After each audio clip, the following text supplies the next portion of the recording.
السلام عليكم ورحمة الله وبركاته. إن الحمد لله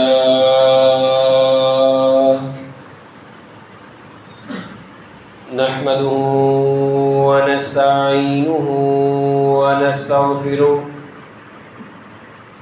ونعوذ بالله من شرور أنفسنا ومن سيئات أعمالنا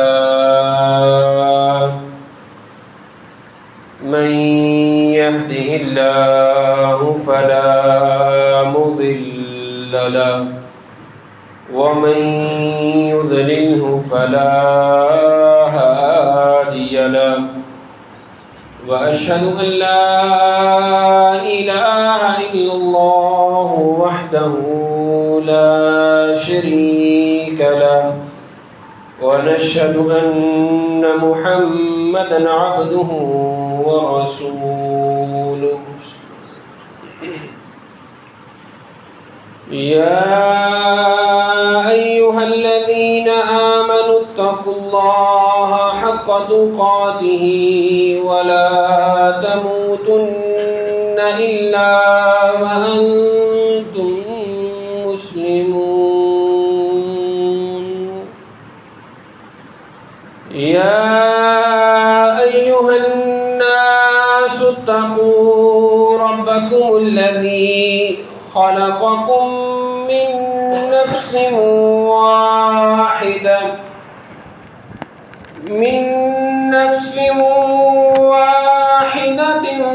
وخلق منها زوجها وبث منهما رجالا كثيرا ونساء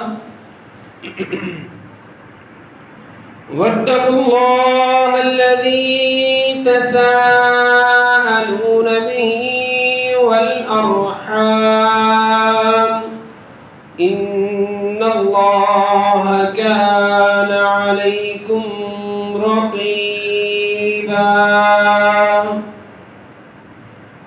يا أيها الذين آمنوا اتقوا الله وقولوا قولا سديدا يصلح لكم أعمالكم ويغفر لكم ذنوبكم ومن يطع الله ورسوله فقد فاز فوزا عظيما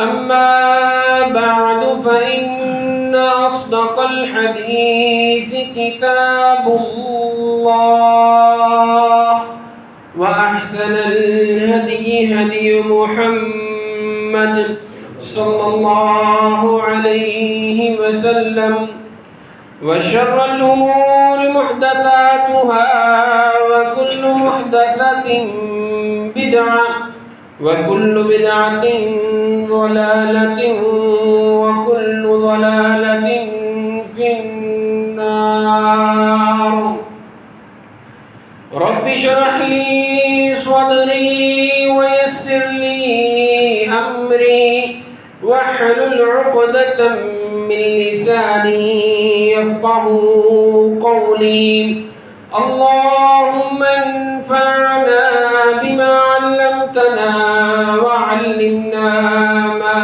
ينفعنا وزدنا علما رب أوزعني أن أشكر نعمتك التي أنعمت علي وعلى والدي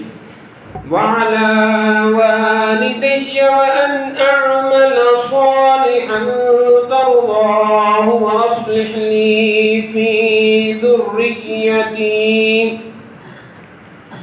إني تبت إليك وإني من المسلمين فأعوذ بالله السميع العليم من الشيطان الرجيم بسم الله الرحمن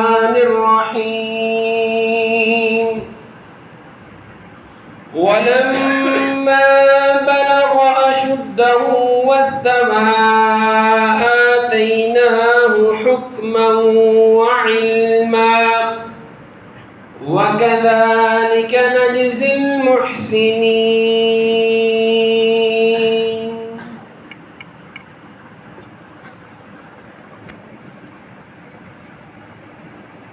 اور جب وہ اپنی جوانی کو پہنچا، بھرپور قوت کی عمر کو پہنچا، تو ہم نے اسے بہترین علم اور بہترین حکمت سے نوازا. وَكَذَلِكَ نَجْزِي الْمُحْسِنِينَ، اور ہم نیکیوں کا بہت ہی اچھا، بہت ہی بہترین بدلہ دینے والے. ہر قسم کی حمد و ثنا، حاجات، تمنائیں، گزارشات اللہ وحدہ لا شریک لہ کے لیے ہیں، جو ایک اکیلا اس پوری کائنات کا خالق ہے، مالک ہے، رازق ہے، داتا ہے، دستگیر ہے. وہی بگڑیاں بنانے والا ہے، ناؤ کو پار لگانے والا ہے. میری آپ کی لغزشوں کو، سیئات کو درگزر فرماتے ہوئے دنیا کی بہترین انواع و اقسام کی عظیم ترین نعمتوں سے نواز رہا ہے. انگنت لا تعداد، بے شمار بے حد و حساب درود و سلام ہوں امام الانبیاء، سید الانبیاء، نبی آخر الزمان، سرور کونین، احمد مصطفیٰ، محمد مصطفیٰ صلی اللہ علیہ وآلہ وبارک وسلم کی ذات اقدس مطہرہ پر، کہ جن کی شب و روز کی محنتوں، کوششوں، کاوشوں کے بعد آج میں اور آپ دین اسلام کی چھتری تلے بیٹھے ہیں. میرے انتہائی معزز قابل قدر سامعین گرامی،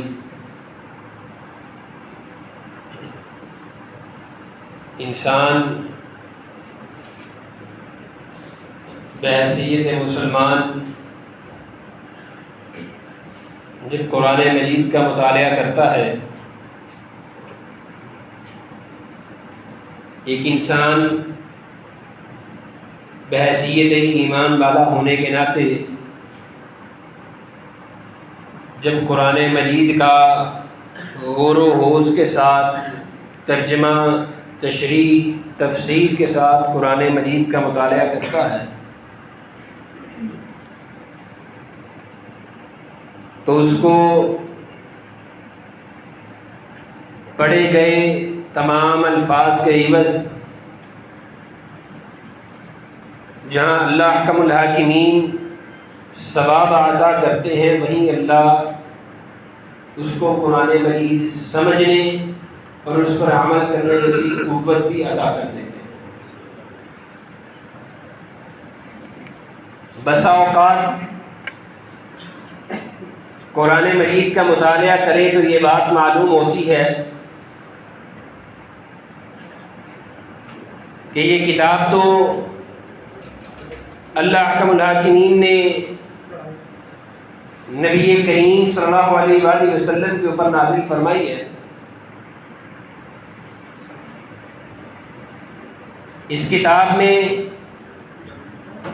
بیشتر مقامات کے اوپر، کئی جگہوں کے اوپر مسلمانوں کے لیے، مسلمانوں سے پہلی اقوام کا بہت زیادہ تذکرہ موجود پایا جاتا ہے. اور انہی تذکروں میں بسا اوقات مطالعہ کرتے ہوئے یہ بات محسوس ہوتی ہے کہ گویا اس قرآن مجید میں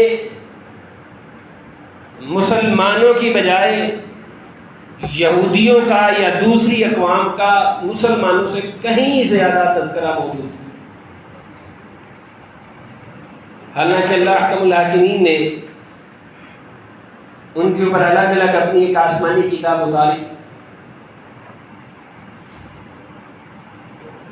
قرآن مجید میں اللہ احکم الحاکمین نے تمام انبیاء کرام علیہم السلام سے سب سے زیادہ تذکرہ جس کا کیا ہے،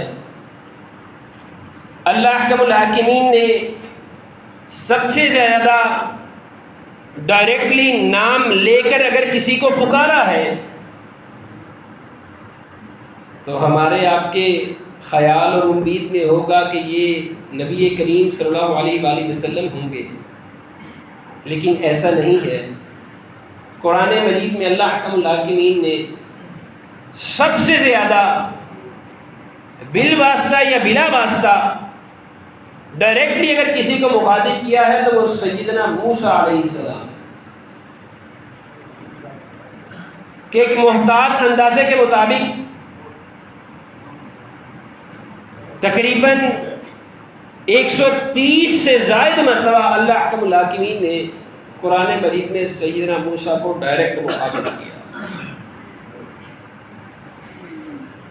ظاہری سی بات ہے، قرآن مجید فرقان حمید اللہ نے امت محمدیہ کے اوپر نازل کیا، اپنے آخری پیغمبر جناب محمد رسول اللہ صلی اللہ علیہ وآلہ وسلم کے اوپر اس کتاب کو اتارا، مسلمانوں کی رہنمائی کے لیے، بہترین زندگی گزارنے کے لیے اللہ نے بہترین رموز و اوقات کے ساتھ یہ قرآن مجید کو اتارا۔ پھر اگر اس کتاب کے اندر نبی کریم صلی اللہ علیہ وآلہ وسلم کے نام سے زیادہ، آپ کو ڈائریکٹ مخاطب کرنے سے زیادہ اگر اللہ احکم الحاکمین نے سیدنا موسیٰ کا زیادہ تذکرہ کیا ہے تو اس کا مطلب یہ ہے کہ ان کی زندگی کے اندر کوئی نہ کوئی ایسی بات ضرور ہے جو اللہ احکم الحاکمین چاہتے ہیں کہ امت محمدیہ میں کیا، کسی فرد کا، کسی شخصیت کا ہزاروں سال گزر جانے کے بعد بھی اگر اللہ احکم الحاکمین تذکرہ فرما رہے ہیں تو ان کی اہمیت کئی گنا ان کے کیے گئے عمل کی بہت زیادہ۔ اور اللہ احکم الحاکمین نے سیدنا موسیٰ کے ذمہ کیا مشن لگایا تھا کہ موسیٰ جائیے، وہاں فرعون ہے، اس کے سامنے کلمہ حق کہیے، اس کو کہیں اللہ سے ڈر جا، ظلم و جبر چھوڑ اور بہترین راستے پر آ۔ یہی مشن تھا نا سیدنا موسیٰ۔ اور قرآن مجید کے اندر سب سے بڑا، سب سے گہرا اور اہم ترین اگر مشن کوئی بیان ہوا ہے تو سیدنا موسیٰ اور فرعون کا بیان ہوا ہے۔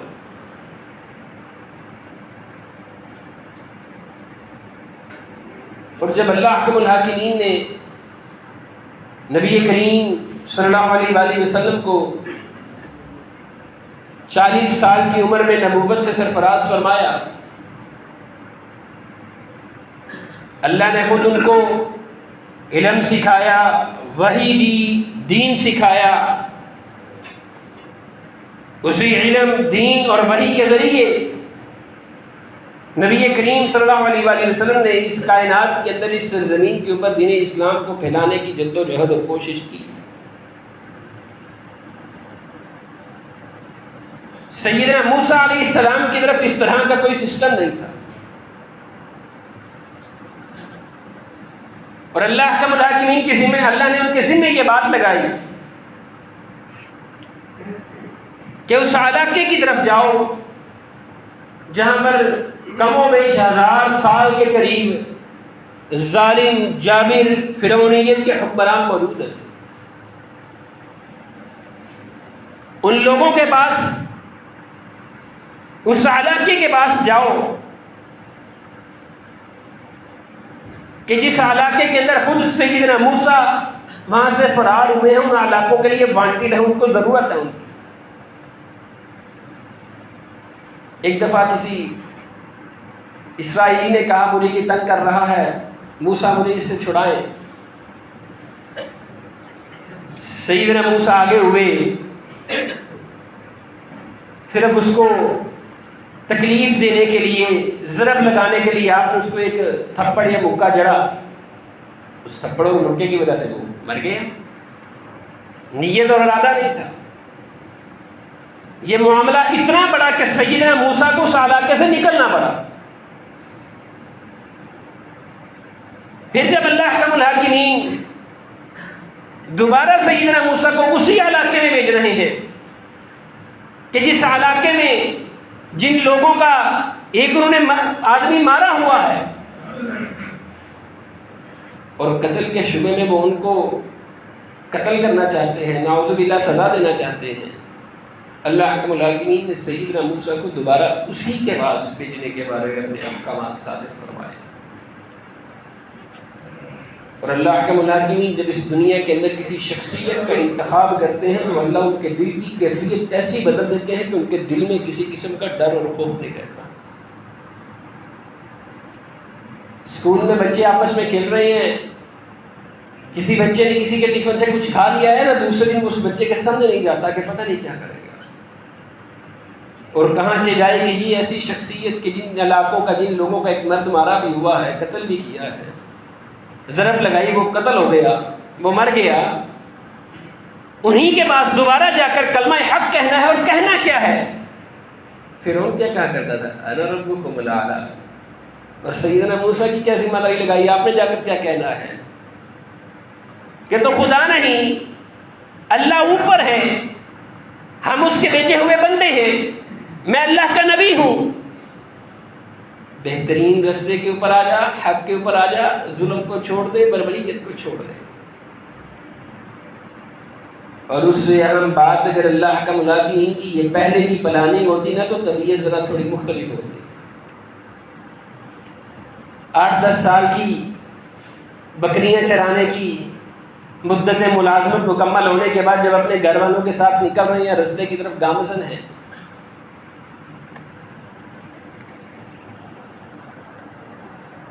سردی کا موسم ہے، گھر والے ساتھ ہیں، جاتے ہوئے رستے پر کسی پہاڑ کے اوپر روشنی دکھائی دیتی ہے، اور اس دور میں روشنی سے مراد یہی ہوتا تھا کہ یہاں پر آگ میسر ہے، اور وہ پہاڑ کے اوپر آگ لینے گئے کہ اس لیے کہ سردی کی شدت کو کچھ کم ہو جائے، بلکہ یہ کہہ کر گئے کہ میں نے وہاں روشنی دیکھی ہے، مجھے وہاں آگ محسوس ہوتی ہے، میں وہاں جاتا ہوں اور وہاں سے آگ کا کچھ نہ کچھ حصہ لے آتا ہوں تاکہ ہماری آگ کی سردی کچھ کم ہو جائے۔ اس آگ کا، اس روشنی کا پیچھا کرتے ہوئے پہاڑ کے اوپر جاتے ہیں، پہاڑ کو اللہ نے کوہ طور بنایا، روشنی کے پیچھے روشنی کے پاس پہنچتے ہیں تو اللہ کی آواز آ جاتی ہے، انی انا اللہ رب العالمین، اے موسیٰ میں تیرا اللہ تجھ سے مخاطب ہوں۔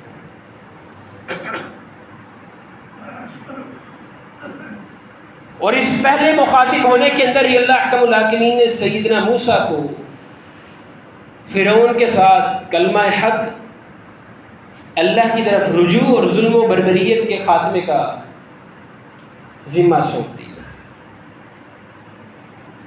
اب ذرا سوچیے، ایک انسان جیسا بھی ہے، دیندار بھی ہے، چاہے زندگی گزار رہا ہے، چل پھر رہا ہے، ایسے بیٹھا ہو، انسان کو آواز آ جائے، بندے میں تیرا اللہ بات کر رہا ہوں، کیا کہیے؟ تو میں آپ سے مخاطب ہوں، آواز باری ہے، بچوں کی آواز نرم ہوتی ہے، خواتین کی آواز باریک ہوتی ہے، نرم ہوتی ہے۔ ذرا سوچیے، آوازیں بنانے والے مالک کی آواز کتنی خوبصورت اور بہترین ہوا ہے، اس آواز کا سکون، اس آواز کا لمس محسوس کیا تو سیدنا موسیٰ نے محسوس کیا۔ اور اس دنیا کے اندر اللہ نے ایک دستور رائج کیا ہے، ایک اصول ضابطہ قائم ہے کہ اللہ جس کو جتنا نوازتے ہیں اس سے اتنا زیادہ بڑا کام لیا جاتا ہے، جتنا زیادہ نوازتے ہیں اس سے اتنا بڑا کام لیا جاتا ہے۔ ہمارے علاقے کا چیئرمین ناظم ہو، اس کی ذمہ داری کم ہوتی ہے، M N A M P ہو زیادہ ہوتی ہے۔ کوئی بڑا عہدیدار ہے، وزیر اعلیٰ ہے، وزیر اعظم ہے، صدر ہے، اس کی ذمہ داریاں اس سے زیادہ ہیں۔ جتنا رتبہ زیادہ ہے اتنی ذمہ داریاں زیادہ ہیں، اور یہی رتبہ اللہ احکم الحاکمین نے سیدنا موسیٰ کو دیا کہ اللہ ان سے خود مخاطب ہو کر کہتے ہیں انی انا اللہ رب العالمین، موسیٰ میں تیرا مالک سے مخاطب ہوں، اور ان کے ذمے لگایا گیا کہ فرعون کا معاملہ تو نے حل کرنا. اور تاریخ میں فرعونیت سے ظالم، فرعونیت سے بھرپور جبر اور تشدد سے زیادہ کسی کی کوئی گورنمنٹ نہیں تھی. 1-2 سال نہیں، 4, 5, 6, 8, 10 سال نہیں، کئی سال اپنے علاقے کے اندر اس نے کسی پیدا ہونے والے بچے کو زندہ نہیں تھا رکھ دیا. کئی سال. اور رقبہ بھی اس کے پاس یہ ہمارے شہر جتنا نہیں تھا، 500, 600, 700, 800، ہزاروں کے حساب سے ہزاروں میل کا رقبہ اس کے پاس تھا. اس نے اپنے باشندے چھوڑے ہوتے تھے کہ جاؤ ہر علاقے میں دیکھو، جہاں کوئی نظر بھی آئے، امید بھی ہو، وہاں پر بیٹھ جانا. بچہ ہو رہے تو اس کو دوسرا سانس سے لینے دینا، بچی ہو تو چھوڑ دینا. جب اللہ حکم الحاکمین نے سیدنا موسیٰ کے ذمہ یہ بات لگائی کہ آپ نے فرعون کے سامنے جا کر کلمہ حق کہنا ہے، اس کو بہترین رستے کے اوپر لانا ہے، تو سوچنے اور سمجھنے والی بات یہ ہے کہ انہوں نے اللہ حکم الحاکمین سے کیا مانگا ہوگا. اور قرآن مجید میں 30 نبی کا تذکرہ کہ جن کی زندگی سے ایک سبق میں اور آپ اس معاشرہ اپنی زندگی میں اپنا لیں تو یہ ہماری آپ کے لیے بہترین کامیابی ہے. اور یہیں سے گفتگو ہے. اللہ نے اتنا بڑا مشن لگایا، اتنا بڑا رتبہ دیا، اور اتنا بڑا رتبہ دینے کے بعد سیدنا موسیٰ نے اللہ سے مانگا کیا. ہمارے ہاں آج کل سرحدی معاملات پریشان کن ہیں، دونوں اطراف پر کوئی جنگی ماحول سا بنا ہوا ہے، اللہ محفوظ رکھے. ہمارا آپ کا کیا ہوتا ہے؟ کیا اللہ سیدنا موسیٰ نے اللہ سے کہا تھا اللہ مجھے بڑی فوج دے دے؟ کیا یہ بات کہی اللہ مجھے کوئی ایٹم بم دے دے، کوئی ٹیکنالوجی دے دے؟ وہ کم از کم 1000 سال کے علاقوں کا ظابط اور جابر حکمران ہے، میں ان کو وانٹیڈ ہوں، میں نے ان کا بندہ مارا ہوا ہے، وہ مجھے ڈھونڈ رہے ہیں، وہ اس انتظار میں ہیں. تو ہم کیا کہتے ہیں؟ ملک وہی ترقی کر سکتا ہے جس کے پاس شبلٹو ہو، پیسے ہو، مال ہو. اکانومی وہی اچھی ہوتی ہے جس کے پاس جتنا سرمایہ ہو. کیا انہوں نے اللہ سے کوئی سرمایہ مانگا؟ سب سے پہلے اگر انہوں نے اللہ سے کسی چیز کا اظہار کیا تو انہوں نے اللہ سے اس چیز کا اظہار کیا کہ اللہ میں نے تو ان لوگوں کا علاقے سے ایک بندہ مارا ہوا ہے، مجھے تو اس علاقے میں جانے سے ڈر اور خوف آتا ہے، میں نے تو آپ کی پناہ طلب کرتے ہوئے اس علاقے کو چھوڑا تھا، اب دوبارہ اسی علاقے میں جاؤں. اللہ حکم الحاکمین کی پھر بڑی آواز، انی انا اللہ رب العالمین، موسیٰ تیرے پیچھے میں ہوں. جب یہ بات کہی سیدنا موسیٰ کو تو بے فکر ہو گئے. نہ کوئی فوج کی ڈیمانڈ، نہ کوئی مال و زر کی ڈیمانڈ، نہ کسی سواری کی ڈیمانڈ، نہ اہل و عیال کی ڈیمانڈ، نہ کھانے پینے کے لیے من و سلوا کی ڈیمانڈ، کوئی ڈیمانڈ نہیں کی. ہمیں کوئی کام سونپ دیا جائے نا، ہماری سب سے پہلے ڈیمانڈز کی لمبی فہرست آتی ہے. اللہ نے نبوت دی، نبی بنایا، اور بہترین معجزہ جو اللہ نے کسی نبی کو نہیں دیا، کوہ طور کے اوپر خود اللہ نے سیدنا موسیٰ سے گفتگو کی، اور ایک بار نہیں کئی بار کی. جانتے بھی تھے جو مانگوں گا مل جائے گا، جو کہوں گا دے دیا جائے گا. لیکن اللہ حکم الحاکمین نے قرآن مجید میں سیدنا موسیٰ کی جو ڈیمانڈز تھیں ان کا تذکرہ کرتے ہوئے فرمایا اس لیے کہ اللہ کو وہ ڈیمانڈز اتنی پسند آئیں کہ اللہ نے ان کو قرآن مجید کا حصہ بنا دیا کہ جن ڈیمانڈز کے ذریعے موسیٰ نے فرعون کو شکست دی تھی، اسی ڈیمانڈ کے ذریعے آج کا مومن جنت میں بآسانی نہیں جا سکتے. ایک اکیلے فرد ہیں، ساتھ کوئی نہیں ہے. دوسری طرف سینکڑوں نہیں ہزاروں کا مجمع ہے، 1-2 میٹر کی بات نہیں، سینکڑوں کلومیٹر کے اوپر محیط اس کا خاندان ہے اور اس کا شاہی محل ہے،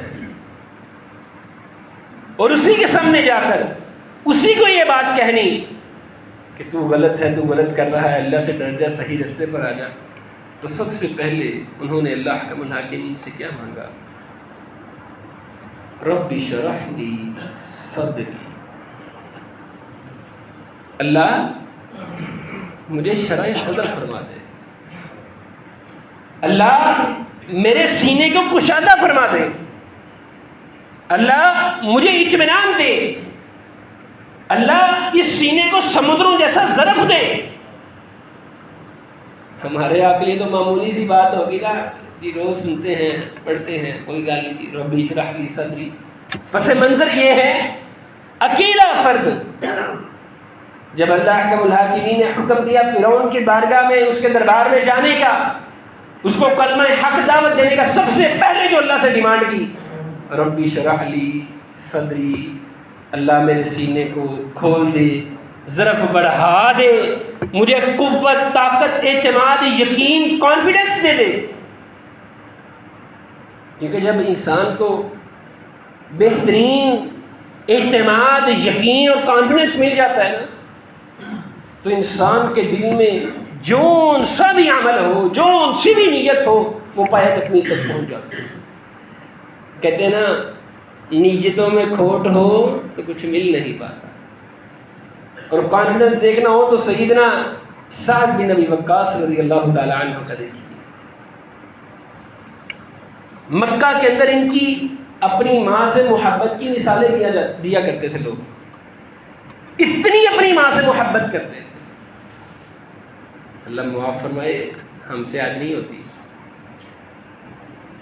ہماری ضرورت آگے آ جاتی ہے، تعلیم آگے آ جاتی ہے، سرمایہ آگے آ جاتا ہے، بیوی بچے آگے آ جاتے ہیں، ماں سے محبت نہیں ہوتی. اسلام قبول کیا، اسلام قبول کرنے میں جو پہلے 10-15 صحابہ تھے، یہ ان میں تھے سیدنا سعد بن ابی وقاص رضی اللہ تعالیٰ عنہ. اتنی خدمت ماں کی کیا کرتے تھے کہ جو نفرت کرنے والا بھی ہے وہ بھی سعد بن ابی وقاص کے بارے میں کہا کرتا تھا اس سے زیادہ بڑھ کر ماں سے محبت کوئی کرنے والا نہیں ہے. وہ جو ہے نا رب اشرح لی صدری، اس کی اپنی تصویر دیکھیے گا. اسلام قبول کیا، گھر آئے، والدہ نے کہا سعد یہ تیرا باپ دادا کا دین نہیں ہے، اس دین پہ نہیں رہنا، اس دین کو چھوڑ دے. سنا، چلے گئے. پھر کوئی دن گزرا، پھر یہی بات، پھر کوئی دن گزرا، پھر یہی بات. ماں نے محسوس کیا کہ یہ میری بات کو سن نہیں رہا، سمجھ نہیں رہا، عمل نہیں کر رہا، یہ چھوڑ نہیں رہا. ایک دن سعد بن ابی وقاص گھر آتے ہیں تو ان کو سامنے بٹھا کر کہتی ہیں کہ سعد، میں تیری ماں کچھ نہیں کھاؤں گی، کچھ نہیں پیوں گی، اپنے بالوں میں تیل نہیں لگاؤں گی، یہاں تک کہ میں کسی رات کو سوؤں گی نہیں، تب تک کہ جب تک تو محمد عربی کے دین کو چھوڑ نہیں دیتا.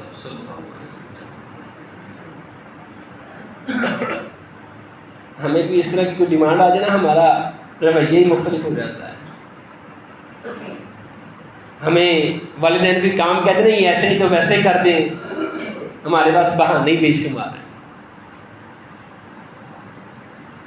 سیدنا سعد بن ابی وقاص نے جب دیکھا نا کہ ماں ایسے بیٹھ گئی ہے تو وہیں پر اسی ماں کے سامنے خود بھی بیٹھے. کہتے ہیں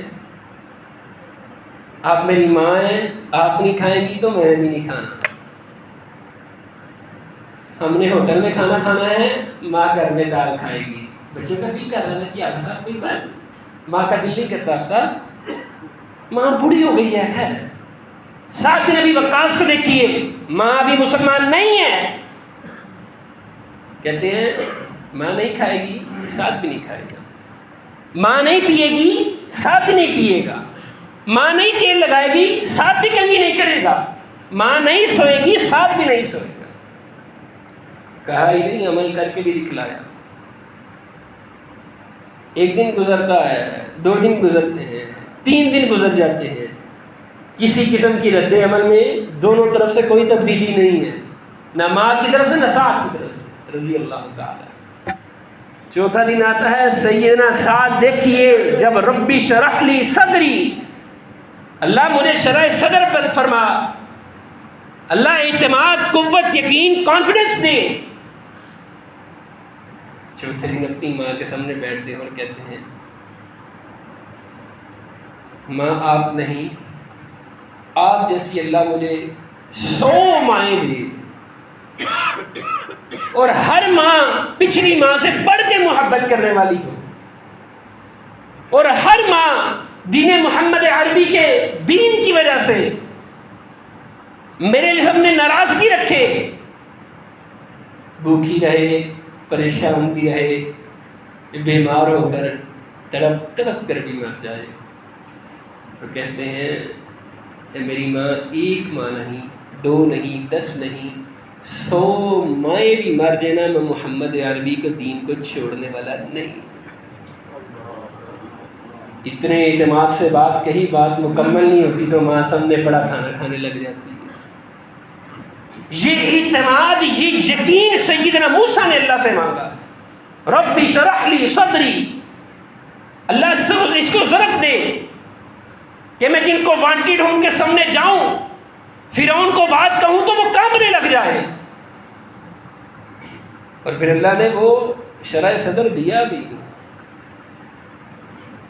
کہ وہ جن کے لیے وانٹیڈ تھے، جو اس انتظار میں تھے، تکلیف، قتل کرنے کی سازش میں تھے، مارنے کے خیال میں تھے، سزا دینے کے خیال میں تھے، انہی کے سامنے جاتے ہیں، اور انہی کو جا کر جب کلمہ حق کی دعوت دیتے ہیں تو تفاسیر میں لکھا ہے کہ اس نے اپنے باشندوں سے کہا کہ پتہ کرو بادشاہ یہ ہے کہ میں ہوں. اس کی برکت سے ربی شرح لی صدری، اللہ میرے سینے کو اتنا کشادہ کر، مجھے اتنا اعتماد اور یقین دے کہ میں جو بیان کر رہا ہوں بہترین ہوں.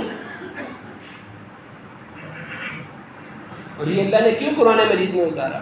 اسی لیے کہ جو ایمان والا ہے، جو مومن بندہ ہے، اس کی زندگی کے اندر رب اشرح لی صدری ختم نہیں ہونا چاہیے.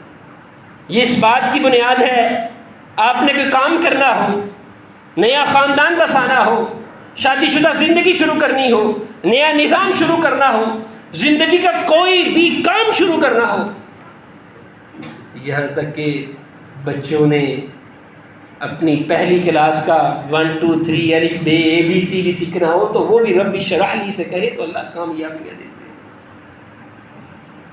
محدثین اکرام لکھتے ہیں کسی جگہ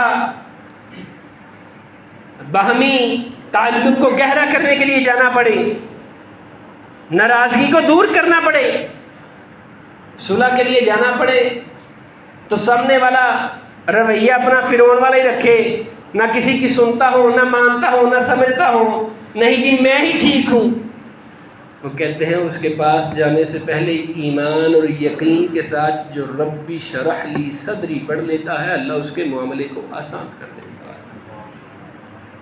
قرآن مجید میں 30 نبی کا ذکر سیدنا موسیٰ، ان کی زندگی سے یہ سبق کہ جب اللہ نے دنیا کا سب سے بڑا مشن ان کے ذمہ لگایا تو انہوں نے اللہ سے دنیا کی کوئی بھی چیز نہیں مانگی، کوئی ڈیمانڈ نہیں رکھی. اللہ سے جو ڈیمانڈ رکھی اس ڈیمانڈ میں پہلی بات ربی شرح لی صدری، اللہ نے ایسا سینہ صدر فرمایا کہ جو فرعون بادشاہ بنا پھرتا تھا، اپنے آپ کو سپر پاور انا ربکم الاعلی کے دعوے کیا کرتا تھا، اللہ نے اس کو سمندر میں غرق کیا، اور اس طرح کا غرق کیا کہ آج بھی دنیا کے ایک عجوبے خانے کے اندر اس کی لاش کو اللہ نے عبرت کے لیے رکھا ہوا ہے. اس کے اوپر مزید گفتگو آئندہ خطبہ میں کریں گے. اللہ کا الحاکمین سے دعا ہے اللہ کے دین سننے، سمجھنے اور عمل کرنے کی توفیق عطا فرمائے. وآخر دعوانا ان الحمد للہ رب العالمین.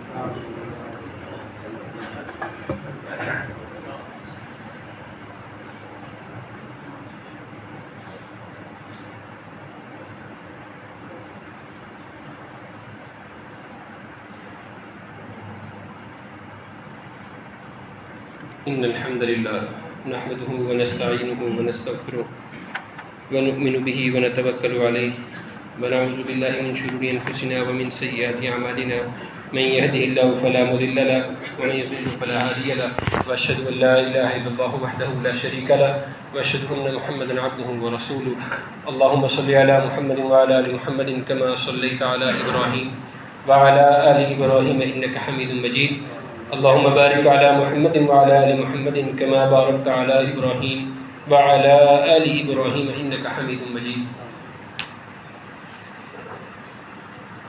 نبی کریم صلی اللہ علیہ وآلہ وسلم کا فرمان ہے کہ کبھی بھی جنگ کی تمنا مت کرو. ہمارا بڑا عجیب و غریب قسم کا مزاج ہو چکا ہے، اللہ معاف فرمائے. جتنا مرضی سنجیدہ پہلو ہو جائے زندگی میں، ہمیں ہنسی مذاق تانا یہ بھولتے نہیں. صحیح مسلم کے اندر روایت موجود ہے، نبی کریم صلی اللہ علیہ وسلم نے فرمایا جنگ کی تمنا مت کرو. اور اللہ معاف فرمائے لوگوں سے ملے تو کہتے ہیں جی ایسے ہو جانا ہے ویسے ہو جانا ہے. پھر آپ نے فرمایا اگر جنگ لگ جائے تو پھر پیچھے نہیں ہٹنا. پیارے بھائیو، اللہ سے ہمیشہ امن کی دعا مانگے، ہمیشہ امن کی دعا. کسی بھی حال میں مذاق میں یا سنجیدہ بھی ہو کر جنگ کی تمنا یا دعا نہیں کرنی. اور یہ جو اس طرح کے ہم نے لطیفے بنا کر ایک دوسرے کو بھیجتے ہیں اور ہنستے ہیں، یہ عمل درست نہیں ہے. دوسری بات، تقریباً کم و بیش 4-5 سال سے آپ دنیا کے اوپر نگاہ دلائیں تو ہمیں محسوس ہوگا کہ جب آسمان پر بادل آئے ہیں تو دنیا کا کوئی نہ کوئی علاقہ آزمائش میں مبتلا ضرور ہوا ہے. کچھ سال پہلے آسٹریلیا میں بارش ہوئی تھی اور وہ بارش پانی کی نہیں تھی، زندہ مچھلیوں کی تھی. آج جا کر سرچ کر لیجیے گا. 2023 کے اندر انڈیا کے ایک علاقے میں بارش ہوئی تھی، وہ پانی کی نہیں تھی، اس میں مخصوص قسم کے کیڑے مکوڑے گرے تھے. 2023 میں اور ابھی 2025 میں بھی راولپنڈی اسلام آباد کے مضافات میں بارش ہوئی، اولے پڑے، ایک پاؤ آدھا کلو کے اولے پڑے. اس سال جو بارشیں ہوئی ہیں تخمینوں کے مطابق 70% لوگ جن کی گاڑیوں اور شیشے باہر تھے وہ ٹوٹ گئے تھے. یہ وہی بادل ہیں جن کو ہم دیکھ کر ذرا خوش ہوتے ہیں، اور جب وہ تھوڑا سا گہرے ہو جائے پھر ہمیں تکلیف ہونی شروع ہو جاتی ہے. اس لیے نبی کریم صلی اللہ علیہ وسلم جب بھی کبھی بادل کو دیکھا کرتے تھے تو آپ کی کیفیت بدل جایا کرتی تھی. پوچھا اللہ کے رسول کیوں؟ فرمایا اللہ نے بڑی امتوں کے اوپر اس بادل کے ذریعے عذاب برسا دیا. ہمارے پاس جتنی مرضی ٹیکنالوجی ہو نا، اللہ کے سامنے بے بس ہے، زیرو. اس لیے جب کبھی اس طرح کا موسم بنے تو اللہ سے پناہ طلب کیا کرے. ابھی رات کو بارش ہوئی ہے، اس بارش سے پہلے تیز آندھی چلی ہے، تیز آندھی. ایک ساتھی کا رات کو 10-11 بجے فون آیا، کہتے ہیں اب صاحب اللہ نے زندگی دی ہے تو بچے ہیں، گاڑی پر تھے فلانی جگہ پر تھے، اتنی تیز آندھی تھی نظر ہی کچھ نہیں آیا. اور کہتے ہیں اسی آندھی کے اندر ایک پیچھے سے آ کر ایک گاڑی بھی لگ گئی. اللہ نے پھر بھی آندھی کو یا بارش کو برا بلا نہیں کہتے، ان سے اللہ سے خیر طلب کرتے ہیں. نبی کریم صلی اللہ علیہ وسلم کہا کرتے تھے اللہم انی اسألک خیرہا، اللہ جو اس میں خیر ہے وہ عطا فرما. اور جب بارش ہوتی ہے اللہم صیبا نافعا، اللہ اس بارش کو ہمارے لیے نفع مند بنا. ان دعات کو اپنائیں. اللہ ہمیں ہر قسم کی آزمائش تکلیف سے محفوظ رکھے. ہمارے نمازی ساتھی ہیں، بیمار ہیں، دعا فرمائیں اللہ ان کو صحت کاملہ عاجلہ عطا فرمائے. پچھلے خطبہ جمعہ میں عرض کی تھی رشتوں کو دعاؤں میں زندہ رکھا کرے. ہر رشتے کو، ہر تعلق کو، ہر بھائی کو، ہر دوست کو، ہر بہن کو رشتوں میں زندہ رکھیں، دعاؤں میں زندہ رکھیں. اللہ ہمیں بے بہا بلائیاں عطا فرمائے. اللہ کریم گناہ گار ہے، خطا کار ہے، سیاہ کار ہے، گناہوں کو معاف فرما، غلطیوں کو تاہیوں سے درگزر فرما. یا جلال ولی کرام، بڑے مسلمان بیمار ہیں، ہسپتالوں میں ہیں، آپ شفا دینے والے ہیں. اللہ جسمانی بیماریاں ہیں، روحانی بیماریاں ہیں، اللہ تمام بیماریوں سے شفا کامل عاجل عطا فرما۔ اللہ فوت شدگان کی قبروں کو منور فرما۔ اللہ ہمارے والدین کو قبروں میں راحت و سکون عطا فرما۔ جن کے والدین زندہ ہیں اللہ ان کو، ان کی اولادوں کو ان کا بہترین خدمت گزار بنا۔ اللہ رزق حلال کی فراوانی عطا فرما، رزق حرام سے کوسوں دور لے جا۔ اللہ ہمیں امن عطا فرما، اللہ ہم امن کے سپاہی ہیں، اللہ ہمیں امن عطا فرما۔ اللہ ہمیں ہر قسم کے دشمنوں کی شرارتوں اور شروں سے محفوظ فرما، شیطانوں کے شرور سے محفوظ فرما، لوگوں کی بد نظریوں سے محفوظ فرما۔ اللہ نیک بہترین بیٹے بیٹیاں عطا فرما۔ اللہ بے اولادوں کو بہترین اولاد عطا فرما۔ اللہ جو لوگ اولاد کے رشتوں کے لیے پریشان ہیں اللہ ان کے لیے نیک رشتے آسان فرما۔ ہمارے بچوں کو امتحانات میں سنہری کامیابیاں عطا فرما، ان کو دین اسلام کا بہترین داعی بنا۔ اللہ ہمیں ہر حال میں اپنی اولادوں کی بہترین تربیت کرنے والا بنا۔ اللہ مسجدوں کو آباد کرنے والوں کو آباد فرما۔ اللہ ہم رحمت اور عافیت کے اللہ طلبگار ہیں، اللہ ہمیں اپنی رحمتیں اور عافیتیں عطا فرما۔ اللہ جو لوگ حج کے لیے جا رہے ہیں اللہ ان کا سفر بہترین فرما، ان کی عبادات کو اپنی بارگاہ میں قبول و منظور فرما۔ اللہ ہم جو مانگ رہے ہیں ہمیں عطا فرما، مظلوم مسلمانوں کی مدد فرما۔ اللہ ان کے اوپر ظلم کرنے والوں کا اللہ بہترین حساب لے۔ یا قاضی الحاجات اقض حاجاتنا وحاجت المسلمین، یا شافی الامراض اشف مرضانا ومرضى المسلمین، اذهب البأس رب الناس واشف انت الشافي لا شفاء الا شفاءك شفاء لا يغادر سقما۔ اللهم اجرنا من النار، اللهم انا نسألك العافية في الدنيا والآخرة، اللهم انا نسألك الجنة الفردوس، رب ارحمهما كما ربيانا صغيرا۔ سبحان ربك رب العزة عما يصفون وسلام على المرسلين والحمد لله رب العالمين۔